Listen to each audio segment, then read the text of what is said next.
Thanks for listening to the Pop Culture Cosmos and the PCC Multiverse. Check out more great podcasts today on one of these awesome affiliate networks. You're listening to a Weeby Geeks Network podcast. You're listening to the ESO Network, your station for all things geek. The Tangibound Network. Check it out. TangiboundNetwork.com. Listen to this show, the latest episode, every time. A proud member of the Gun Geek Network. The opinions expressed are those of each individual. Check out all the other geeky podcasts over at GunnaGeekNetwork.com and get ready, because geekiness begins in 3, 2, 1. On this week's episode, we preview the rest of the year in video games.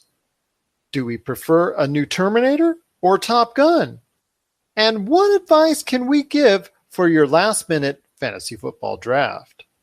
All this and more as we reach our next stop, the PCC Multiverse. Don't be alarmed. The quasi-shimmering light before you is a trans-dimensional gateway to other worlds, other voices, other thoughts, and other realities. Up feels like down, and down feels like the number 7 on a Wednesday morning. Don't worry. That quivering, blood-boiling sensation under your eyebrows is all a part of the charm. Welcome to the PCC Multiverse. Yes, we're back once again. It's the PCC Multiverse. This is Gerald Glassford from Pop Culture Cosmos and Game Source. We truly appreciate you listening to all of our great programs. It wouldn't be a PCC Multiverse without my good friend. He is the man with the plan when it comes to Humanica Media. You got to check out all the great things going on with Humanica Media today, including their awesome podcast, Topicocalypse, now available on Podbean, Apple Podcasts, Spotify, and so many other outlets. It's my good friend, the original Kings fan. It is Josh Peterson. What's up, man? Yeah, no Ducks fans here. Kings all the way. Although I told you before, I truly enjoy the pond whenever I get a chance to go to it, because I think that is a beautiful building, even though, yes, if you don't like the Ducks, then yeah. Well, It is a beautiful building, and from where I live, it's a lot easier to get to than the Staples Center, but if I have a bargain on some Kings tickets, I will make the drive to Los Angeles. Have fun on the freeways, or should I say the slow ways. Hope you got your actual, the what is it, the pass that you need to go through to get through all the, for the one that you go on the side on the lane, not the HOV lane in California. Fast track is what we're talking about. I just make that's right. drive. I make someone else drive, and I buy them a beer when we get there, and we're all good. There you go. Because you need fast track. HOV, the carpool lane, that's not going to help you out when you go to Southern California. It is definitely a fast track kind of crowd. But we definitely got a great episode we've got for you today. Coming up here in a little bit, we've got Rob McCallum in the middle of the Cosmic Crossfire as he goes ahead and grills me what movie I want to see more. Do I want to see the Terminator movie that's coming out, or do I want to see the Top Gun movie called Maverick? Which one do I want to see first? Because both have had scheduled changes, one for the worse and one for the better. So we talk about both those movies and which one we would like to see more of. Also, as well, we've got Tyler Baker coming up later in the podcast from the Fantasy Football Pater podcast. He is going to talk a little bit about some last-minute tips for your last-minute fantasy football draft, a little bit of things to key in on, and some things that he wants you to prep for before you go ahead into your season, which we'll talk about on our next episode. But first, we've got a lot of things going on when it comes to our previews for the next few weeks. We're going to be talking about previews of your favorite movies, TV shows, streaming. We're going to be doing a little bit of previews here and there on our next few episodes, so we can't wait to talk about that. But it all starts today with a preview of the video game scene for the rest of 2018. Josh, you're here with me, my friend, to talk some video games. I know you love video games, my friend, so this is something right up your alley, isn't it? I hate video games. What are you talking about? I don't get this. What's going on? Yeah. Right. What is that? An Xbox One right there? It's a whole bookshelf full of the very things that I hate. Exactly. So We're going to start off with September. Coming up as scheduled as of now, in September, we've got Zone of the Enders, the second runner, coming up on the 4th. Also as well, Dragon Quest XI, Echoes of an Elusive Age. Shadows Awakening is also coming up on the 4th.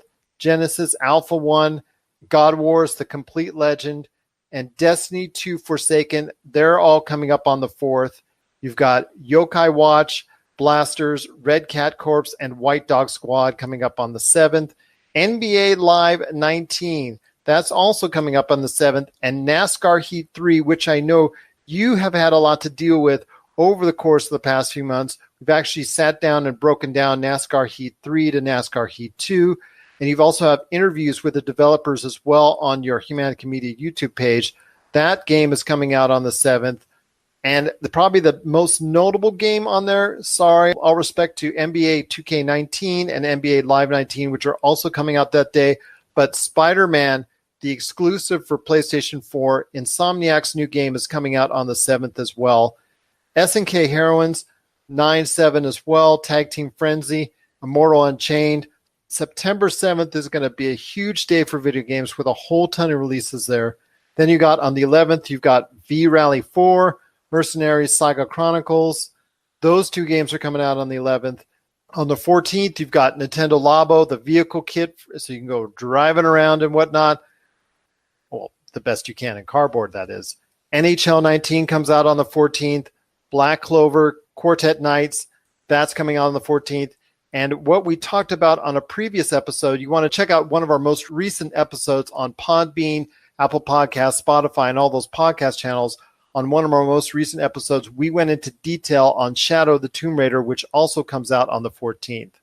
Then you've got Cat Quest, that's coming out on the 18th. Legendary Fishing, Scribblenauts Mega Pack, those are coming out on the 18th as well. Then finally, to round out the month, you've got Xenoblade Chronicles 2 coming out on the 21st, Metal Max Xeno on the 25th, Moonlighter on the 25th, Valkyria Chronicles 4 on the 25th, Punchline on the 25th, Jake Hunter Ghost of the Dusk on the 28th, and FIFA 19, which is going to be another massively huge title for Electronic Arts. That ends the month on the 28th as well.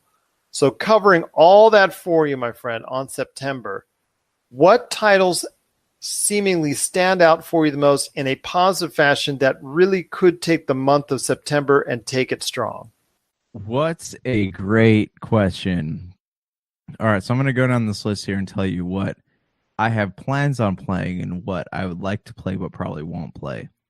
All right, so Dragon Quest XI, I would love to play it. I have friends who are playing it. Eric from the Super BS Games Cast is playing it, and I have heard nothing but great things about it. Unfortunately, I probably won't have time to dive into it as much as I would like to.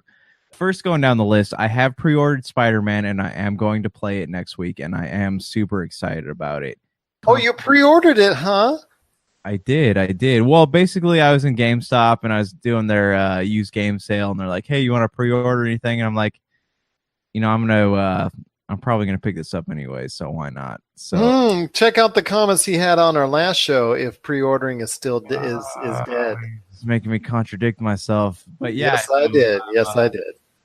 I'm going to pick it up. It'll be fun, hopefully. I really loved Web of Shadows, and I'm hoping that if what I'm hearing about this game is true, it's going to have that kind of same open world dynamic. And from what I understand, it's actually a really long game. But my hope is that, you could play through it probably in about 40 hours. I've been following some of the reviews, and I'm hopeful that it's not going to be something that's over like 50 hours because there's a lot of games coming out. September kicks off gaming season officially, and I just got to make sure I'm done with everything I'm playing by the time, some of these bigger titles come out. All right, so Bastion on Nintendo Switch. I have never played it. I've heard great things, and I do want to play it. Well, let me give you my thoughts here on, as far as older games go, if I'm going to add it to my back catalog. I love the idea of being able to take it on the go because I don't have to sit there in front of my console and waste precious hours, I could be spending on something like, Red Dead 2 or Shadow of the Tomb Raider, Spider-Man, what have you. If it's an old game and I'm going to take the time out of my schedule to play it, I like the idea of being able to play it, in between the work hours or while I'm traveling up to Bass Lake or Sacramento or whatever it is. I like the idea of just being able to pull out the Nintendo Switch and playing it. So I was telling someone the other day, I'm currently playing Elder Scrolls Skyrim on the Nintendo Switch, but since I've already played it 3 times, what I did was I switched the difficulty down to easy, and I'm currently going through all of the dungeons that I have never been through before. So I'm kind of taking a new experience, but I'm ditching the frustration of having played it on the original consoles. And Bethesda keeps on thanking you for your continued contributions to that 7-year-old game. True. All right, so Shadow of the Tomb Raider, we talked about. I am going to play it September 14th. I played the other 2, loved them both. I'm hoping that Eidos Montreal kind of takes responsibility for whatever happens with the game and that they produce something great. Other than that, Life is Strange 2 is the other one that I'm looking forward to. I really enjoyed the Awesome Adventures of Captain Spirit, and so that Chris would be back in Life is Strange 2. I don't know when, because judging by the trailer, it does not have Chris in it. I like these games that are kind of like choose your own adventure novels. You get put in a situation and you explore your surroundings, and you get to choose how the game is going to play out. That's what I love about Life is Strange 2. And I liked Life is Strange 1. It was by the time I realized how great it was, it's kind of too old, and I was already playing other games. But this is exciting to me because I like the idea of starting over fresh and being able to experience this at the same time as everybody else. I love that. Dragon Ball FighterZ, maybe. I haven't quite made up my mind on that. But as far as September goes, that's kind of what I'm interested in. Destiny 2 Forsaken is coming out. But for those who haven't delved into Destiny 2, hey, guess what? On the PlayStation, it is a free game for the next month. So if you get a chance, download it today. The actual base game is free up until, I believe, the beginning of October. You want to check that out if you are a PlayStation Plus member, because they want you to go ahead and get prepped up for Destiny 2 Forsaken. It was similar to what Ubisoft did with For Honor last month for the Xbox One. So I'll tell you what, that's fine. It's a free game. I like it. And the fact that if you like it so much and Destiny 2 was a great experience for you, hey, Forsaken comes out right there at the beginning of the month. So you could go ahead and add that on to that free Destiny 2 game. To me, also as well, I am targeting Spider-Man as far as being a very, very interesting game. I heard a lot of advanced reviews are very positive on it. Shadow of the Tomb Raider, we've discussed that on a previous episode, and you want to check that out. Our extended thoughts on Shadow of the Tomb Raider and what its hopes for success and the realities of being the third iteration in this trilogy. Is this going to close out on a strong note, or is it going to be something that might disappoint? It is a new studio handling it. That's not always the best of signs. So you want to check out our thoughts in its entirety on our last week's, I believe, PCC Multiverse to give you an idea what we thought of the game in full. But this is the biggest month of the year, I think, for Electronic Arts. Not only do you have NHL 19, you have your biggest game probably in your arsenal, FIFA 19, coming out at the end of this month. And if it does anything, it's probably a do-or-die situation. Maybe not. They have money to spend. But NBA Live 19, which has been an inferior game compared to NBA 2K19 for so long now, it's at some point in time that they have to go ahead and make a move that's substantially better than what they have been doing. There's been even a point in time where they've actually canceled a year game and taken a year off so that they try to make the product better, and they've still yet to make it as compelling as NBA 2K19. Even with all of NBA 2K19's issues with microtransactions and things of that nature, it's still not been able to close the gap enough. Will that happen this year? I'd be interested to find out, but this is definitely one of the biggest months of the year, if not the biggest for Electronic Arts, because they've got 3 games, and don't sleep on NHL 19 because that's always been a very solid title for them. Got to check that out if you're a sports fan, because this is the month for you. You're listening to the Pop Culture Cosmos. Don't touch that dial. Wait, do people still use dials? Nothing's better when grilling your favorite meal than adding some delicious Wheelie Q rubs, seasonings, and gluten-free barbecue sauce. Made with the finest ingredients, Wheelie Q products pack a ton of flavor to your meals, whether it's ribs, chicken, steak, hamburgers, fries, or vegetables. To get your hands on some of these tasty Wheelie Q items, head on over to www.wheelieq.com, and a portion of all profits made will go into finding a cure for spinal muscular atrophy. PCC Multiverse listeners, act now and get 15% off your order today just by entering the promo code POD2. That's POD and the number 2 at checkout. For the tastiest food on the grill, nothing's better than Wheelie Q items today at wheelieq.com. Coming up in October, we've got a lot of releases. Again, it is a big, big month. In fact, many are pointing to this month with almost like a murderer's row of a lot of games coming out that people need to be made aware of. We've got Mega Man 11 coming up on the 2nd of October. Fist of the North Star Lost Paradise coming up on the 2nd. Mutant Football League, the Dynasty Edition, that's coming up on the 2nd. And Assassin's Creed Odyssey is also coming up on October 2nd. That's a big title, along with Forza Horizon 4 on the same date. So October 2nd is really going to be a big day for gaming as well. On the 5th, you have WWE 2K19, Super Mario Party, and don't sleep on that because our good friends at Mario Party Wars would tell you not to sleep on that game because it might be very good. On the 9th, you have Senra Kugura Burst Renewal at the Seams Edition, Disgaea 1 Complete, Goosebumps the Game. Those 3 games are coming out on the 9th. On the 12th, you've got Luigi's Mansion, Bendy and the Ink Machine, World's End with You, the final remix, and Call of Duty Black Ops 4. That is going to be a big day for video games as well, especially when there's a new Call of Duty, which is changing from its traditional November release, moving up for a lot of different reasons, one of which we're going to be talking about here in just a second, that's coming out later in the month. Monstrum is coming out on the 16th, Lego DC Super Villains, Warriors Orochi, Rapala Pro Series, Big Buck Hunter Arcade, Starlink Battle for Atlas. Those are all coming out on the 16th. Then on the 19th, you've got Soul Calibur 6, Space Hulk Tactics. Those are coming out on the 19th. On the 23rd, you've got Paw Patrol on a roll, and that's a game I know Josh is really keying in on. Just Dance 2019, that's another game I know he's keying in on. And then also Project High Rise Architect Edition, Crayola Scoot, and those games are coming out on the 23rd. But the biggest game of the year is coming out on the 26th of October, Red Dead Redemption 2. Everybody's clearing the way for it. It's just going to be a tremendous hit. You know, when there's a Rockstar release, everybody takes notice, and I think the video game industry will take notice when it comes out on the 26th. So everybody's almost breathless with anticipation for that one.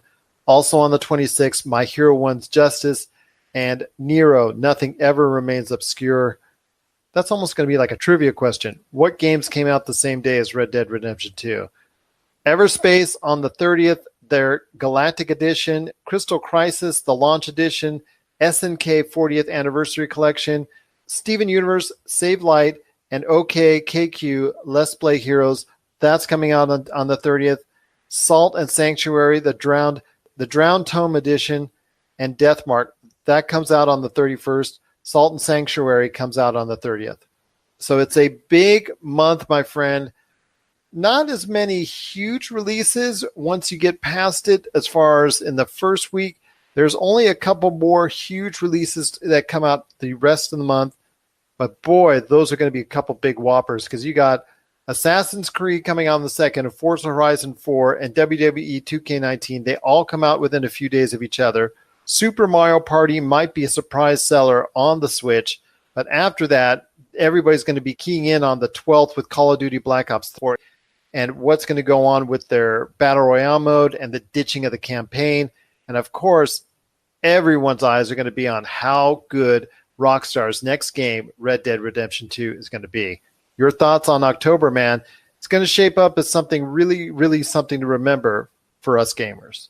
I think that it's funny that Nintendo is the only company to feel like they can successfully release any games within weeks of Red Dead Redemption, because Red Dead is going to outsell everything. I wouldn't want to be a developer being forced to release anything within, 5 or 6 weeks of that game. But Nintendo has a unique market in the fact that they have a very large niche of players that play Nintendo stuff only, so they don't have to worry about Red Dead overshadowing some of their releases.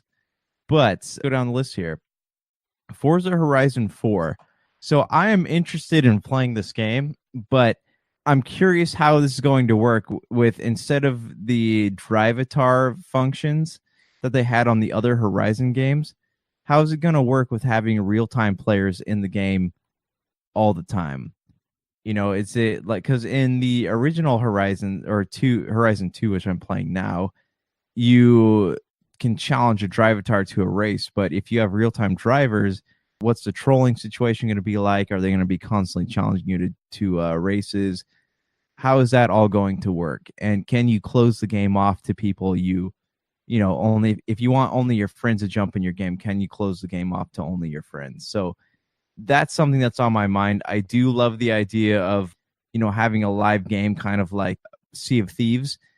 And I love the idea of like the weather system changing all the time. So I'm really keen on seeing how this game turns out, especially since it's rumored that Playground Games, their next game, is going to be a Fable game. So I'm very intrigued on how their open platform game is going to turn out for Forza Horizon 4. So that's definitely on my watch list. Assassin's Creed Odyssey is another one, especially since they said that they're going to be taking 2019 off.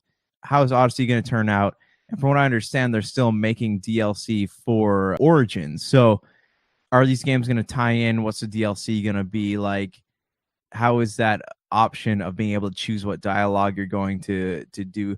How are people going to react to Odyssey? Like, that's what I want to know, because with each Assassin's Creed, especially the new ones, are introducing more RPG elements into these games. And I'm a huge fan of that, but how is it going to turn out? How's it going to play out? It looks cool in theory, but how are people going to react to it? That's my big question. Call of Duty Black Ops 4, we've talked about this a lot. Is the Battle Royale genre right for a Call of Duty game? That's the big question everyone has on their mind, especially since Fortnite really just shows no signs of slowing down at the moment. And a lot of people, I love that Battlefield is still advertising the fact that they have a campaign, and it's a very immersive campaign. But they've strongly hinted that they're going to add in a battle royale at some point in time as well. In the meantime, they have a campaign that is very inclusive too, because they have a rich immersive story that is including women, it's including minorities. Like, in my eyes, Battlefield cannot do anything wrong. Call of Duty has no campaign, so as far as Battlefield's campaign is concerned, they cannot do anything wrong because they have one at this moment and Call of Duty doesn't. And I think that puts them above and beyond as far as a single player experience goes. Is Call of Duty's Black Ops, is their battle royale mode going to do anything, or are people just going to say, hey, I'm going to stick with Fortnite? We don't know. They are bringing back zombies, and that's something that people are very fond of. But again, is it worth the $60 it's going to cost to play it, to always have to be online, and to have to shut off whatever battle royale game you're currently playing? I think with Call of Duty Black Ops 4 is definitely going to be a test to see about the future of the Call of Duty franchise, because this is something that they're cashing in on the latest craze in gaming. So we're going to see how far that goes at this point in time. So right, I'm with you on that. I'm curious to see what is the reception of it, both critically, but most importantly, how commercially successful or not so successful will it be this time around, and will they ditch it next year, or will they continue it? We'll see how well it does, because if it does very well, they're going to continue on this form and fashion that they will not have a campaign in the Call of Duty games. But if it doesn't perform well, I think that's the first thing they're going to point to, is the fact that they tried to go ahead and cash in on the Battle Royale genre, and it didn't pay off. Well, to me, it's kind of a test to see if the Battle Royale genre can be incorporated into larger franchises. So can they be incorporated into Call of Duties? Can they be incorporated into Battlefields? Can they be incorporated into Halos, Assassin's Creed, so on and so forth? Is it going to work? Call of Duty is the guinea pig, but here's the thing.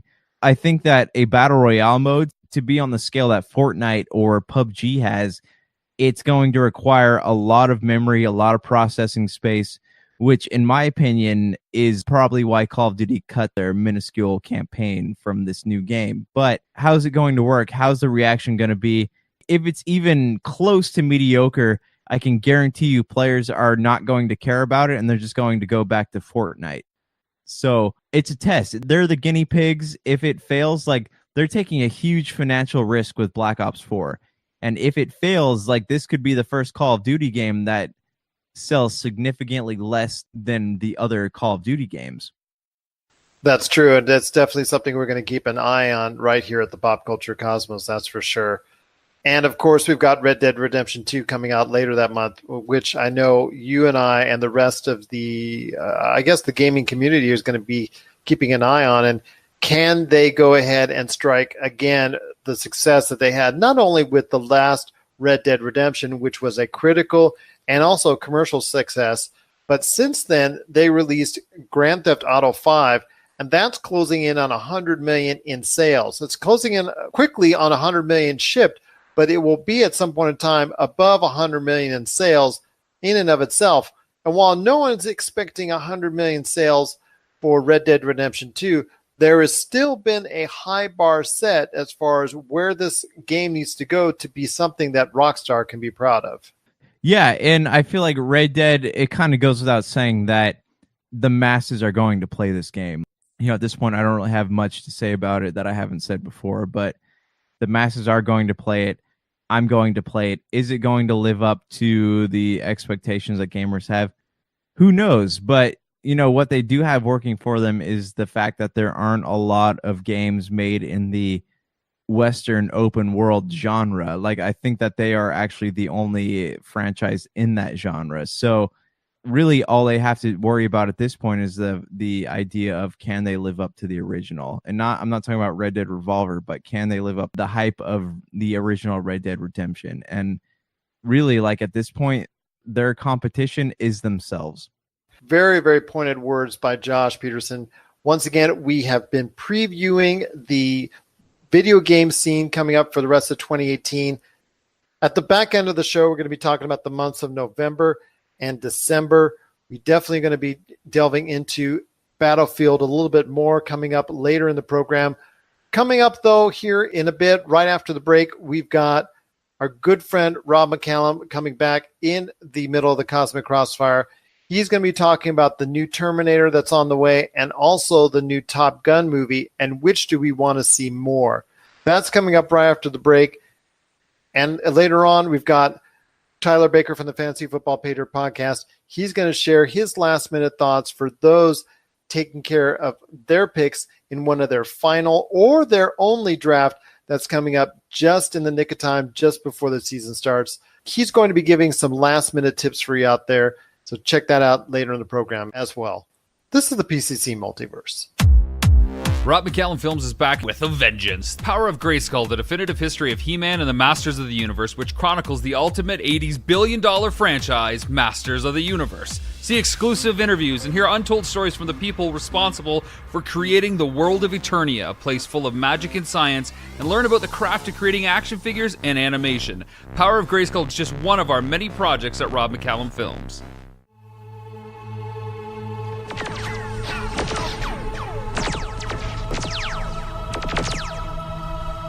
And we're back with another edition of the Cosmic Crossfire. It's Gerald coming right back at you here. Well, it wouldn't be a Cosmic Crossfire without my good friend. It's the man himself at Rob McCallum Films. You gotta check out all the great stuff that's going on with Rob McCallum Films today at robmccallumfilms.com, Rob McCallum Films on Facebook, and at Rob McZob on Twitter. It's my good friend. It is Rob McCallum. So pray tell, Rob, what's on your mind when it comes to pop culture? Well, this is another big question where you've got to decide which film you think is going to be a bigger hit with audiences, as both have switched their dates, one more drastically than another. Top Gun 2, The Topper Gunner, starring Tom Cruise, has been delayed a year, with some inside sources saying they don't want to rush things because of other commitments, so it's being delayed a year now. And Terminator 6 has been moved up a week, and this is the film that ignores everything after Terminator 2 Judgment Day. So, Gerald, the question to you, not so much about the dates being moved, although I know there's a lot of fan circles out there that are going to be talking about this and really worried about Top Gun 2 getting delayed an entire year, and getting excited that Terminator 6, which is kind of like Terminator 3, even though it's still being referred to as Terminator 6, because there is a Terminator 3, is moving up a week. So which film do you think will be a bigger hit with audiences? You're talking about Maverick. I was surprised you didn't actually say the title of it, because I thought it was just so funny to say Maverick. And it's going to be so fun to say Maverick each and every time when it comes out. Not to be confused with the Mel Gibson film of the same name, Maverick. That's right. That's right. It's coming out in 2020, although they have time to change the name. So what film am I more excited about? Well, neither. No, which film is going to be a bigger hit with audiences? Okay, well, I think Maverick will probably be a bigger hit with audiences, because I think people have tired of the Terminator genre, but I understand that it's getting James Cameron's blessing, his involvement in it this time. It's a reboot, kind of, so to speak. It does have Linda Hamilton involved in the project. She's going to be part of it. She's coming back as a super duper warrior that she is. But still, how much more Terminator do we need in such a relatively short period of time? Because Terminator Genesis flopped big time. It did a big time belly flop into the pool. Obviously, there's been other Terminators after the great Terminator 2 that have come along that have not really resonated with audiences. I think Terminator Salvation was the only one really to have any kind of commercial success after that, to any stretch. I don't even think Rise of the Machines did that well. I know it's obviously not thought of very well as far as from a critical standpoint. So I probably have to say at this point in time, since they're not taking maybe another 10 years off between Terminators, I'd probably say at this point in time, I would shoot for Maverick as far as my pick on that. I got to disagree. We got to start head-to-head this week, Gerald. Head-to-head, baby! I got to say that I don't think people are going to be clamoring for Top Gun 2 in the way that they like the visceral elements that have made the Terminator franchise, whether they're hits or misses, even with the last 3 or 4 being complete misses. They still have those visceral elements of the unstoppable monster. They still have that sci-fi bend to them, and that's always going to appeal, whether it's part of the Terminator franchise or something else entirely. That monster that can't be stopped, with that nice little sci-fi element and robots and technology that, you know, you have to wrap your head around because it's so new and fresh. Those are always great storytelling points, and that's the kind of stuff that we're really betting on. Is that going to be cooler and better than airplanes flying around? Who wants to see a bunch of airplanes flying around in dogfights? That would be like seeing Iron Man in his suit cam vision selfie mode for 60% of an Iron Man movie. Well, I'm good on either, but there is a nostalgia factor when it comes to Maverick that people might clamor to initially. Maybe. On the surface, Paramount is saying that the reason why for the delay in a year is supposedly due to the air sequences that's going to take and develop more time. I mean, we know in dealing with Hollywood that may not always be the case. Yeah, but essentially, Tom Cruise wants to fly an airplane from the outside of it in a dogfight to fool his enemies or whatever's going on here. I think there's going to be political issues that you got to be really careful about with Top Gun 2. And I think this really falls into a category that we saw from another film from the 80s that was really big and had a sequel come around 2008 or 9, and that's Wall Street. We had Wall Street, which was a huge movie in the 80s for Oliver Stone. Harken back to, and Money Never Sleeps came out. Yes. Again, Michael Douglas is in it. Shia LaBeouf was in it. There was a cameo by Charlie Sheen. And it just didn't rekindle the magic for people. It just wasn't enough. It was a great idea on paper. The script, works for what it was because it worked in the 80s. So why not bring it back? It's just a different time, a different period. And I don't think audiences are going to be wooed. But then again, I am the guy that also says the Fast and the Furious movies shouldn't be as appealing as they are. Top Gun 2 Maverick is probably going to be Fast and the Furious in the skies. And I don't think that's going to be quite enough. Well, that'll do it for another episode of the Cosmic Crossfire. Until next time, then, I guess. Until next time, it's always great to have you a part of the show, my friend, part of the pop culture cosmos, and of course, right here in the middle of the Cosmic Crossfire.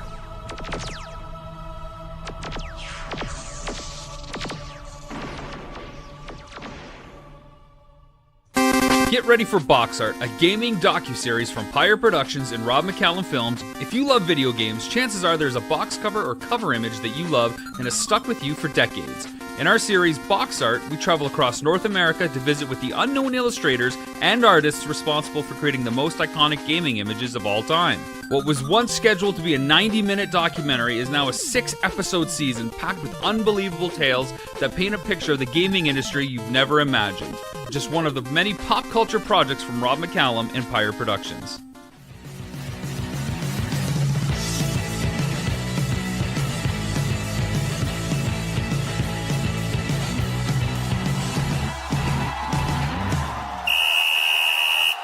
I tell you what, he's psyched. He's ready to go. It is my good friend. It is Tyler Baker. What's going on, man? I'm super excited. I'm ready for another season of football. I'm ready to sit down and hang out with you and talk football. Man, it's exciting. I tell you what, it's going to be a great season. Looking forward to it. And the Smacketh talk must commence. It must. If you have a draft this weekend, I highly recommend getting on ESPN or Yahoo, or I think CBS Sports might do it too, or one of the major sites, and do a mock draft. Get used to drafting. Mock drafts are very key to making sure when your draft comes around, you're not hit with a bunch of surprises. Doing mock drafts will help you be in situations where you have to decide between players. That's very, very helpful. And I know this almost goes without saying. The only major bit of advice I would say for myself is I see a lot right now on social media, and as far as the fantasy football groups that are going around right now, a lot of them are asking to be a part of pay leagues. So I know there's a lot of pay and cash leagues that are going on out there. Mm-hmm. If you are going to go and decide to go and delve into a pay or cash league, my suggestion is be prepared. Listen to the advice of not only just us here, but any of the other places that you enjoy or really use as a reference. Make sure you're really prepared, because now you're putting some cash on the line. It's not just some casual free type deal, like if you're doing something free on ESPN, Yahoo, NFL.com, or what have you. This is something for real that you now need to pay attention to, because like I said, it's for money. It gets more serious. The emotions get in there, and really just make sure you're always staying tuned with what's going on wherever you get your fantasy football fix, because like I said, when the money's on the line, a lot of people need to get more serious about it, and because one or two crucial mistakes and you could be out a serious amount of cash. That's true. In fact, I very rarely play leagues that there's no money on the line, and it's only because people take it more seriously. If people took free leagues seriously, I would play more free leagues, but people just don't. So if you are in a league where there is money involved, make sure you know the person that is commissioning the league. Make sure that you know them and trust them. If it is playing with people that you don't know and they're playing for money, make sure that it's a third-party site that's holding the money, just because you want to be careful. You want to have your bases covered. But yeah, when there's some cash on the line, people are going to try a lot harder. And just pay attention. Pay attention going into your draft. Relax. Remember, you're still having fun. But if you prepare and if you do some mock drafts, you're going to go into your draft and you're going to be a lot more relaxed. It's going to be a lot easier for you to have fun. Tell you what, Tyler Baker, it's great to have you doing the actual podcast here as part of the Pop Culture Cosmos experience in full. Your segments will be running on our shows on not only on Monday, Friday, but the full episodes will be on our channel as well. Just truly appreciate all the time you're taking for for us this year, and best of luck to you this season outside of week 1. That's very much appreciated. It's going to be fun. We've got our own league, and that'll be fun to talk about. But getting your listeners involved in fantasy football, if you have an opportunity to join a league, join a league. And if you need some pointers, you can always go to the Facebook group at Fantasy Football Paydirt Podcast Group and ask a question. And it's really good for first-time fantasy players. So if you have an opportunity to join a league, go ahead. Just do it. It'll be fun. You'll enjoy it. And you can also email us at popculturecosmos@yahoo.com. Yep. Tell you what, Tyler, it's going to be a great season. I'm looking forward to it. And let the Smacketh talk begin, my friend. Looking forward to it. So great to have you part of the Pop Culture Cosmos and the Fantasy Football Paydirt Podcast. Check out what's been going on with the Pop Culture Cosmos show and the PCC Multiverse. That is by far my favorite because it's also character driven and the stakes are high and there's much more of a mystery and intrigue to it. A game like Wolfenstein, which people are saying are one of the most socially important video games of the past 10 years. Catch our shows on radio worldwide 7 days a week or at any time on Podbean, Spotify, Apple Podcasts, or on over 30 more podcast outlets. If you're tired of sifting through flea markets for rare and unique games, we can help. Retro City Games in Henderson, Nevada, only 5 minutes from the Las Vegas Strip, has all your favorite gaming staples, classics, and a wide selection of rare games with new stuff always appearing on our shelves. Come in and chat with Nicole or Doug about your love of games and watch as they help you complete your collection or find your childhood favorite. And don't forget, Retro City Games loves trade-ins. So if you have any Nintendo, Super Nintendo, Sega, Xbox, PlayStation, or even PC games, come in and visit Retro City Games today. Welcome to the new metropolis of gaming, Retro City Games. And we're back with the PCC Multiverse. Just want to make sure everybody knows out there, if you need a listing of where we're at, whether it's on one of our radio stations that plays our shows 7 days a week on either over-the-air or online radio, or one of our many podcast outlets, just check it out today at Pop Culture Cosmos on Facebook. Also, as well, you can check out some of it as well on our Pop Culture Cosmo on Twitter. Or if you just want to send us a message or just check up on the latest pop culture news, just got to go ahead and check it out. Like I said, Pop Culture Cosmos on Facebook and at Pop Culture Cosmo on Twitter. Josh, I know you got a great thing going on with Humanica Media, so spill the beans, my friend. What's the latest and greatest with Topicocalypse and, of course, Humanica Media? So we got a couple of band interviews that have gone up. We've talked to Pat and Kyle of the band Keys, and if you're interested in the band Pierce the Veil, it just so happens that the lead singer of Keys is the nephew of Vic Fuentes of Pierce the Veil. So, you know, if you're interested in the emo, screamo, post-hardcore scene. Also, I put up an interview with Callum Reed of the band Stasis, and Stasis is a melodic hardcore band taking influences from bands like Heart and Hand, Counterparts, 100th, Capsize, etc. You know, what it's like to be a melodic hardcore band in 2018. Just a lot of good stuff. So if you're a music fan, these are definitely 2 episodes. So it's a good thing to check out. You got to check that out. It's going to be on the Topicocalypse channel that is available on Podbean, Spotify, and Apple Podcasts.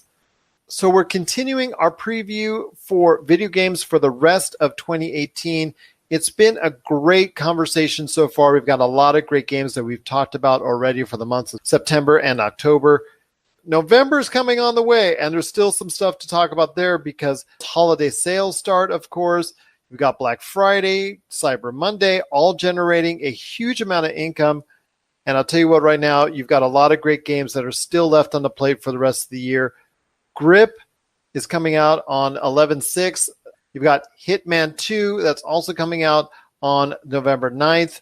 Spyro, the Reignited Trilogy, that's coming out on the 13th.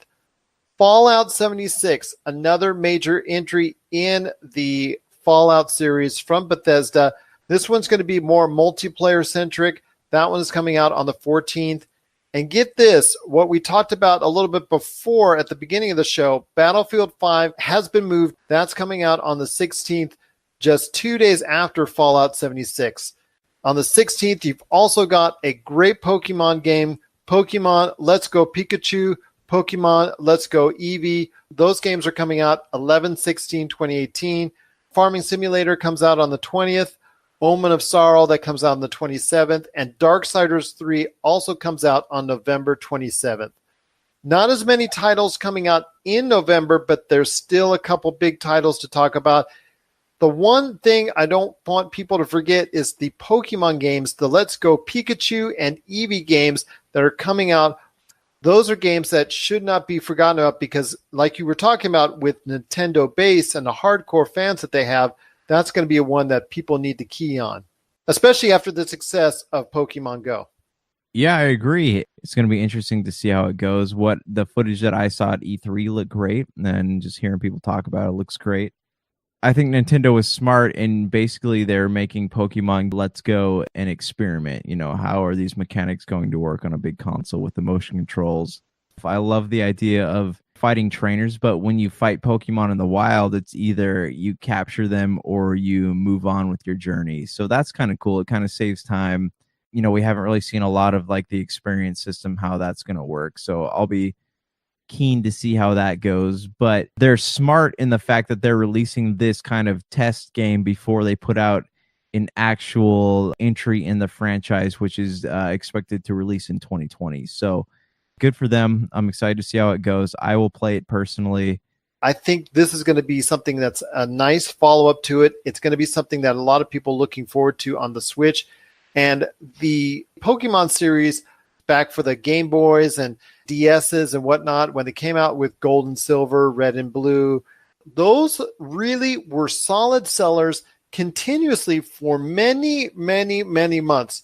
Kids were coming each and every day to buy it after months and months where other games were just gone by the wayside and already hit the clearance bin. The Pokemon games endured. And I believe this will happen again with the Let's Go versions coming to the Nintendo Switch. I think these will be solid sellers continuously, and I think they could actually be a top 10 selling game overall. If not the Eevee, then I definitely think the Let's Go Pikachu could definitely be something that might sneak into the top 10 and be a very strong seller for the Nintendo Switch. I want to ask you one more thing when it comes to November, my friend. Like we said, Battlefield 5 has moved to November 16th, just 2 days after Fallout 76. So obviously they're not intimidated with what's going on being behind or just after Fallout 76. They were placed originally in mid-October, just after Call of Duty Black Ops 4. Tell me a little bit more about your thoughts when you heard this switch happen as far as Battlefield going to a mid-November slot behind Fallout 76.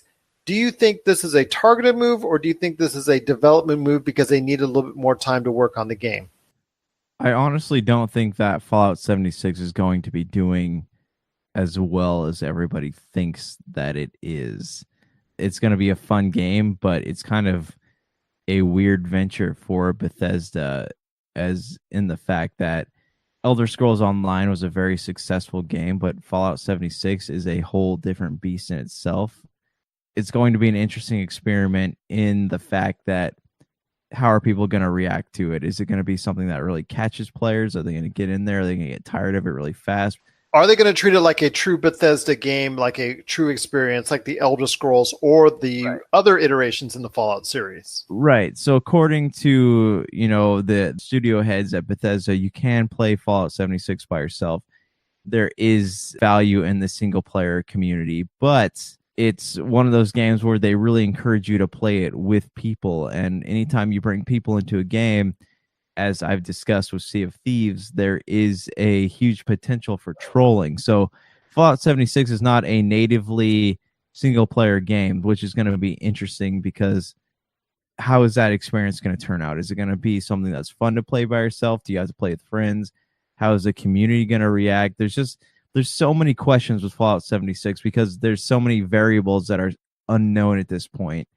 As for Battlefield 5, they have the favor of people who are looking to play a single-player experience in that genre. So I think Battlefield 5 is going to do okay.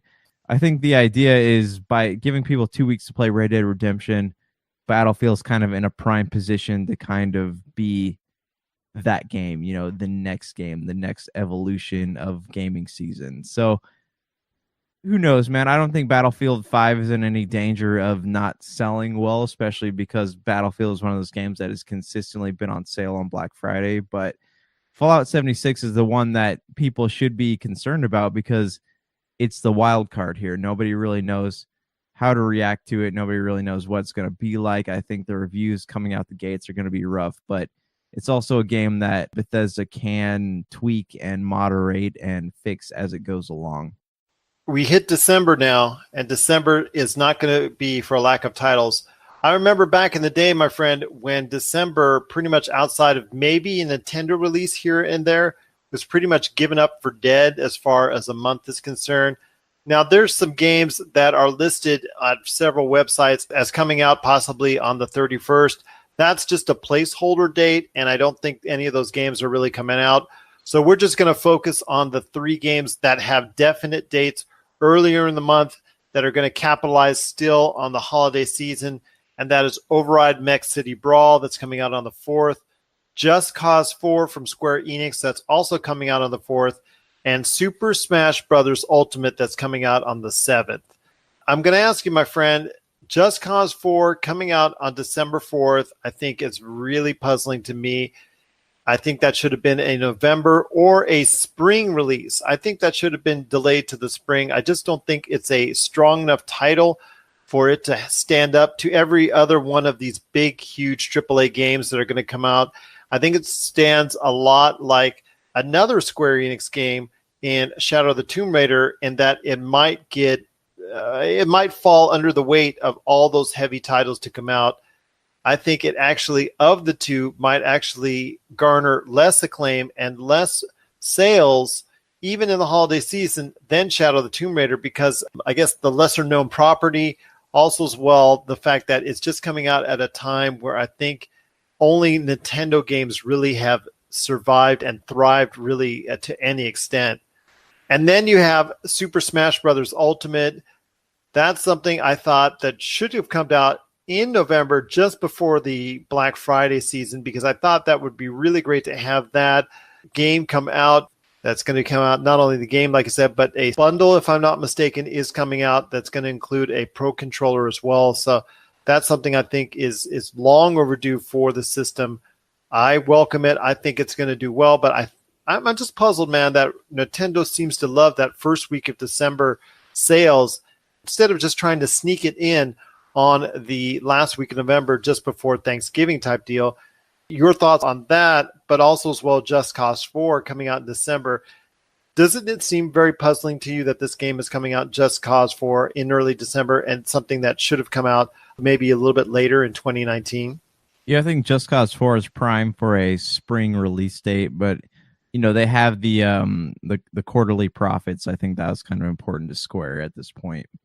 But Just Cause 4, I don't have a lot of interest in it. As someone who hasn't played any of the other games, I've watched footage of the other games, but even like if they were remastered and I had the opportunity to start from scratch, I don't, it's just not interesting to me. It's not something that in the midst of gaming season that I would be willing to, like, number 4 in a series of games in the midst of gaming season would not be something that I'd be willing to dive into. Whereas, like, look at something like Far Cry 5 came out in the spring. That's a whole other story in itself. I love the idea of diving into Far Cry when I didn't have a huge backup of games to play. So Just Cause 4, it's coming out at the wrong time. If anything, I think it should have been released in August. I think that would have been a good, solid release date for that. And maybe, give it the opportunity to gain a little momentum before Red Dead comes out. I agree with you a lot when it comes to Just Cause 4. The Switch looks like it will be poised to be the game system that people are keying in on the most this holiday season. I was hoping for a bundle. It would have been nice to get something at around $350 for a bundle like that. But hey, at this point in time, the bundles that they are offering are going to be just a Pro Controller and the game only. But that will be sold, I believe, in the European and United States markets. Here's my thoughts on Super Smash Bros. It's going to make me wildly unpopular. I think that Smash Brothers is one of the most overhyped games ever created because everyone loves the idea of having a big brawler where you can, make your favorite Nintendo characters fight each other. But what does it have to offer? It's just a brawler. And modern gaming trends have proven anything is that brawlers are fun, but they don't last with the people because you can't really immerse yourselves into them. So I think that Super Smash Bros. Is going to sell well among Nintendo fanboys, but I don't think it's going to do really anything to reach outside of that demographic. I disagree a little bit. I think it's going to sell well. I don't think it is as big a seller as Mario Odyssey or Zelda, but I do think it is going to be a solid system seller in and of itself this holiday season. I'm just curious, again, something like that, why it's not coming out 2 weeks earlier just makes very little sense to me. Get that big time rush of sales because a lot of people are going to be keying in on video games when it comes to the sales that are going to be taking place during the Black Friday session. But it's still the holiday season, and I know a lot of Super Smash Bros. Ultimates will be coming out and will be selling out that first week of December and also going forward at least until the end of the year. And I am not as harsh on the Super Smash Brothers series as you are. I think it's been a favorite of the fans that are out there. Do I think it's going to be at the level of the previous Zelda and Super Mario Odyssey like last year? No, but I still think it's going to be a strong seller. It's not exactly the greatest lineup for Nintendo this fall, but I think when it comes to Let's Go Pikachu, Let's Go Eevee, and Super Smash Bros. Ultimate, there's just enough there to get people interested. And I still think at this point in time, the Nintendo Switch is going to be the game system that's going to sell the most this holiday season. Your thoughts on which game system might sell the most? Do you agree with me on the Switch, or do you think the Xbox One, the Xbox One X, PlayStation 4 Pro, or the PlayStation 4 still has something left up its sleeve? No, I totally agree. The Switch is going to be the one that outsells everything because you think about Xbox and PlayStation, while they do have big games coming out, neither of them has any like holiday exclusives that is going to be drawing people to them anytime soon. And with the rumors that the next consoles are going to be released in 2019, 2020, whatever it is. Xbox went big with their E3 conference. Sony decided to minimize, but neither console has anything that's worth being a bundle title because everything that Xbox announced, most of the things that Xbox announced, are big hits for the Xbox Games Pass. So there's no point in buying like a Forza Horizon 4 Xbox bundle because you're going to get it on Xbox Games Pass no matter what. So I feel like Nintendo does have stuff to offer, especially with Pokemon. They're in a prime position because people do love Pokemon. But, as far as the other two go, I don't think that there's anything coming out that's worth investing into a special edition to get. Well, that's our preview of the video game season for the rest of 2018. If you have your thoughts on which games you're targeting or which games you think are really going to do well and which games you really think are not going to do so well the rest of 2018, we'd love to hear your thoughts. We'd love to get your feedback on it. In fact, we'll talk about it here on the show if you wish as well. That's popculturecosmos@yahoo.com. Also as well, Pop Culture Cosmos, Humanity Media, and Game Source on Facebook and Twitter as well. So, my friend, it's been a great episode. I do want to thank Rob McCallum stepping in once again into the middle of the Cosmic Crossfire. Also as well, Tyler Baker from the Fantasy Football Pater podcast. We got to spend some time on today's show with him. He's also coming up, I believe, as well later this weekend for our Monday show to talk a little bit more about it. But for our full extended conversations on fantasy football, stay tuned to the Pop Culture Cosmos channel, and we'll be having his editions of the Fantasy Football Pater podcast in full on our Pop Culture Cosmos channel on Podbean, Spotify, Apple Podcasts, and so many other outlets. Before I head on out, I just want to go ahead and tell everybody it's going to be a big weekend for the professional wrestling scene. I was trying to get someone in here to talk more about it, but before we on and out, I hope everybody will get a chance to enjoy, for all those pro wrestling fans out there, the independent show that everybody has been talking about for some months now. It's called All In. It's going to include a lot of wrestlers from different organizations, Ring of Honor, and so many others that are going to be coming as one into the Chicago area. It's going to be a great time indeed. The Bullet Club has coordinated this and done a great job in doing so. They've sold out the arena, 11,000 plus, doing what many thought was could not be done, and in fact is going to be, I guess, people saying it's the biggest independent wrestling card of all time. If it's not, then it's definitely the largest independent wrestling card, at least in the past, well, at least this century. So that's something to be proud of. That's something to look forward to. And if you get a chance, check out the pre-show on WGN America coming up on Saturday.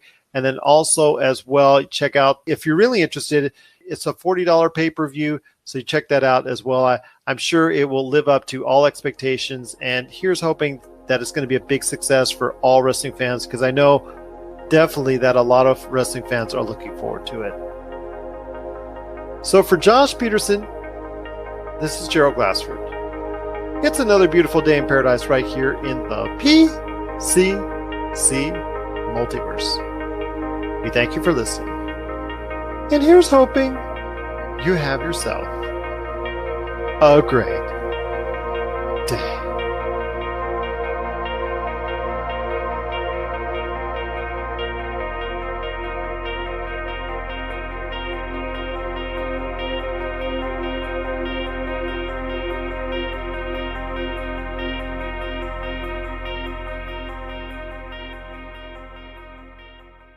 Okay, auditions for the new Earth Station Who co-host. Take one. Go ahead. Hello, Stonehenge, who takes the Pandora Cup, takes the universe. But, bad news everyone, cause guess who? Ha, listen, you lot you're all whizzing about. It's really very distracting. Could you all just stay still a minute because I am talking? Not too shabby. Can you close this up? Earth Station Who, a fun mashup celebrating over 50 years of the Doctor Who universe. You never know where the TARDIS is going to go next. Earth Station Who podcast can be found at www.earthstationwho.com. Earth Station Who is a proud member of the ESO network. We are up on Facebook, iTunes, Stitcher Radio, or wherever fine podcasts are found. Peace, and we are done. Did I pass the audition? We'll get back to you. Next. You're listening to a Weeby Geeks Network podcast. This has been a broadcast of the ESO Network. Be part of the crew and help support our shows by donating to our ESO Patreon or by shopping through Amazon.com or the TeePublic store, which can all be found at www.esonetwork.com. The ESO Network, your station for all things geek. Tangent Bound Network. Let your voice be heard. TangentBoundNetwork.com. Thanks so much for downloading the Pop Culture Cosmos, and stay tuned as more great podcasts are on the way. Thanks again for listening to us here at the Pop Culture Cosmos.